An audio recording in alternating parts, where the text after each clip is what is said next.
এই দাদা শোন। হ্যাঁ বল। বৌদিকে একটু ব্যাপারটা ঠিক করতে বলিস। কেন, কি হয়েছে তোর সাথে? কলেজ থেকে এসে শুধু চা চাইলাম, তাতে আমাকে কতগুলো কথা শোনালো। মানিয়ে নে না একটু বোন। ও ভাবছে এই বাড়িটা খালি ওর পার্সোনাল।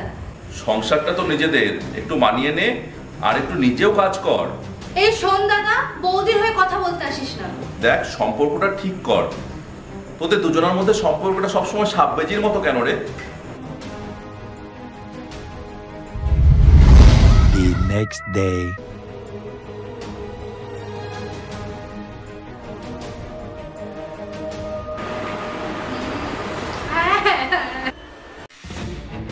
এই যে মহারানী, এত ফোনে কথা বললে হবে? আমি ঘরটা ঝাড় দিলাম, তুমি বাইরেটা ঝাড় দাও। আমি একটু ফোনে কথা বলছি, তা তোমার সহ্য হচ্ছে না বুঝি? কোনো সমস্যা টমস্যা নাই, কিন্তু আমি বাইরেটা ঝাড় দিতে পারবো না। আচ্ছা বাবা, দিচ্ছি ঝাড়টা দাও। A few moments later.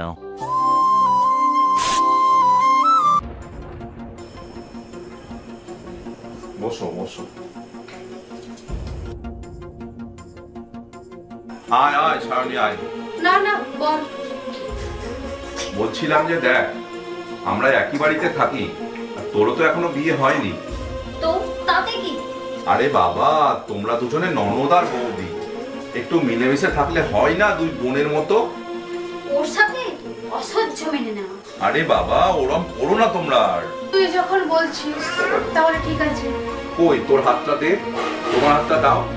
আজ থেকে তোমরা দুজন দুই বোনের মতো থাকবে। The next day. ভাগ্যিস তাড়াতাড়ি করলাম, ভেবে না আমার খাওয়া শেষ হয়ে গেল। আরে বৌদি, দিদির আমার একটা ছেলে স্টার জলসা লাগাও, ওর শাশুড়ি আজকে ধরা পড়বে। না, আমি জি বাংলায় দেখবো। আরে স্টার জলসাটা দেখবো, দাও না। না না না, আমি জি বাংলায় দেখবো। আরে আরে আরে দাও। আরে আবার তোরা শুরু করলি?